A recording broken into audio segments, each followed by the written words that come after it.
Hello everyone, good afternoon dear students. आज इस video में हम लोग मनबोध राम द्वारा लिखित एक लेख शिक्षाविद डॉक्टर भीमराव अंबेडकर, शिक्षाविद डॉक्टर भीमराव अंबेडकर, इसको जानेंगे। सबसे पहले जानते हैं पाठ प्रवेश। डॉक्टर भीमराव अंबेडकर बचपन से ही पुस्तक प्रेमी, अध्ययनशील और ज्ञान पिपासु थे। अंबेडकर जी ने ऐसा अनूठा संविधान बनाया जिसे पढ़कर राजनीति विशेषज्ञ आश्चर्यचकित हो गए। प्रस्तुत पाठ में अंबेडकर जी के व्यक्तित्व और कृतित्व यानी उनके कार्य को उद्घाटित किया गया है। पाठ उद्देश्य है पुस्तकों का महत्व बताना, पुस्तकों के प्रति रुचि जागृत करना, अध्ययन का परिणाम बताना, पुस्तकों का संग्रह करने के लिए प्रेरित करना। लेख है डॉक्टर भीमराव अंबेडकर का जन्म 14 अप्रैल 1891 ईस्वी में महू, इंदौर, जो कि मध्य प्रदेश में है, में हुआ था। इनके पिता राम जी अंग्रेजी सेना में सूबेदार थे। सूबेदारी से रिटायर होने पर वह एक मिलिट्री स्कूल में 14 साल तक प्रधानाचार्य रहे। उन्होंने यानी भीमराव के पिताजी ने 16 साल की उम्र में भीमराव का विवाह कर दिया था।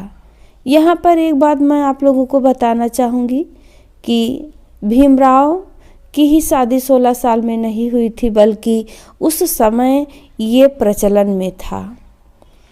भीमराव ने 1907 ईस्वी में मैट्रिक की परीक्षा तथा मैट्रिक यानी हाई स्कूल 10th क्लास, 1909 ईस्वी में एलिफेंट कॉलेज से इंटर की परीक्षा प्रथम श्रेणी में उत्तीर्ण की और इसी बीच उनके पिताजी का निधन हो गया।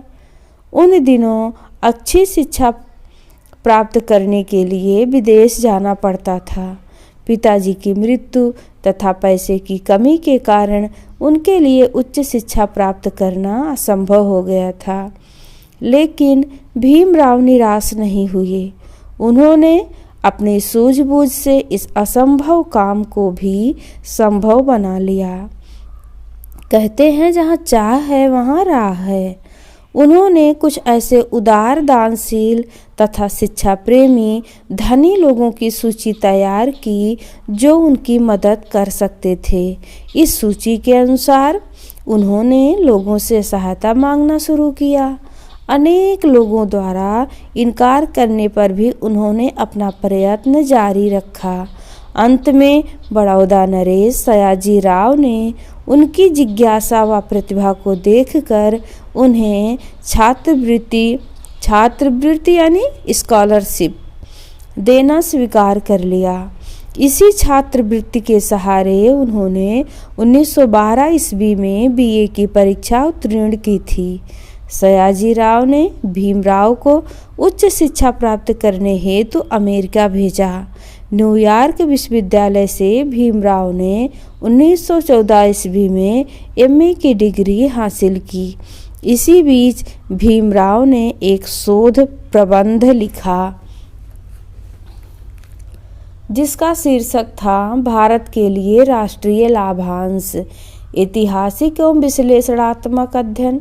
इस शोध प्रबंध पर कोलंबिया विश्वविद्यालय ने उन्हें डॉक्टर ऑफ फिलॉसफी की उपाधि दी।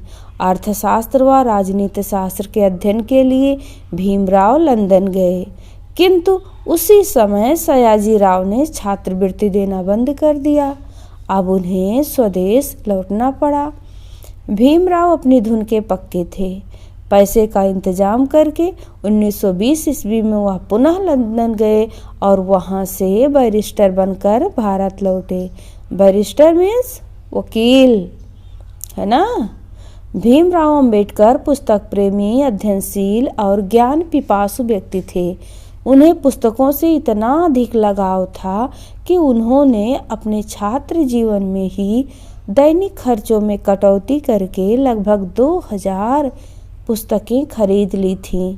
उनका मानना था कि जिस प्रकार शरीर की स्वास्थ्य रक्षा व वृद्धि के लिए भोजन जरूरी है, ठीक उसी प्रकार मानसिक स्वास्थ्य की रक्षा व वृद्धि के लिए नियमित रूप से अच्छी पुस्तकों का पढ़ना भी जरूरी है।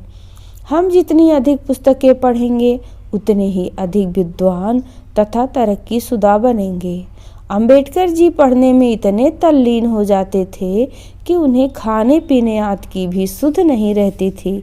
उनका कथन है, पुस्तकें ज्ञान प्राप्ति व मनोरंजन का सर्वोत्तम साधन हैं। महाराष्ट्र में रहकर अंबेडकर जी ने साहू जी महाराज की मदद से 31 जनवरी 1920 ईस्वी में मूक नायक समाचार पत्र निकालना प्रारंभ किया। इसका उद्देश्य दलित उत्थान तथा भारतीय समाज में व्याप्त अंधविश्वास, जाति प्रथा, छुआछूत आदि बुराइयों को दूर करना था।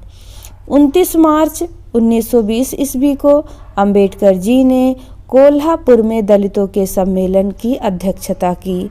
इस सम्मेलन में कोल्हापुर नरेश साहू जी ने उपस्थित लोगों से कहा, तुम्हें अंबेडकर के रूप में अपना उद्धारक मिल गया है। 1936 ईस्वी में अंबेडकर जी ने इंडिपेंडेंट लेबर पार्टी नाम से एक राजनीतिक दल का गठन किया। सन 1936 ईस्वी में हुए प्रांतीय चुनाव में इस पार्टी को भारी सफलता मिली। अंबेडकर जी अपने अनेक साथियों के साथ भारी बहुमत से विजयी हुए। 1941 ईस्वी में अंबेडकर जी को गरीब रक्षा सलाहकार समिति का सदस्य नियुक्त किया गया। 1945 ईस्वी में अंबेडकर जी ने पीपुल्स एजुकेशन सोसाइटी की स्थापना की। इस संस्था ने समाज सेवा के अनेक कार्य करने के साथ साथ 1946 ईस्वी में सिद्धार्थ कॉलेज खोला। इस कॉलेज ने शिक्षा के माध्यम से जन जागरण का महत्वपूर्ण कार्य किया।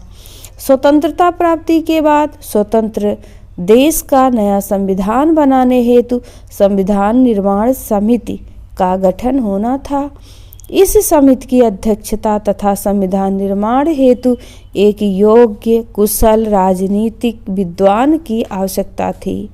इस कार्य के लिए अंबेडकर जी को उपयुक्त समझा गया, अतः उन्हें संविधान निर्माण समिति का अध्यक्ष बनाया गया। अंबेडकर जी ने अपनी बौद्धिक कुशलता से ऐसा अनूठा संविधान बनाया कि उसे देखकर देश विदेश राजनीतिक विशेषज्ञ आश्चर्यचकित हो गए। अंबेडकर जी द्वारा रचित हमारे संविधान की गणना विश्व के श्रेष्ठतम संविधानों में की जाती है। 1952 ईस्वी में अंबेडकर जी लोकसभा चुनाव लड़े किंतु हार गए। बाद में वे मार्च 1952 ईस्वी में राज्यसभा के लिए चुन लिए गए और वे भारत सरकार के कानून मंत्री बने। अंबेडकर जी के लिए मानव सेवा सर्वोपरि थी। वे किसी भी धर्म व समाज को मानवता से ऊपर नहीं मानते थे। वे मानते थे कि शिक्षा ही मानव समाज का उद्धार कर सकती है। अत्यधिक परिश्रम करने के कारण वे रुग्ण और बीमार हो गए थे। वे बहुत अधिक दुबले पतले हो गए थे, जिसकी वजह से वे बीमारी से ग्रस्त हो गए थे। 6 दिसंबर 1956 ईस्वी को उनकी मृत्यु हो गई।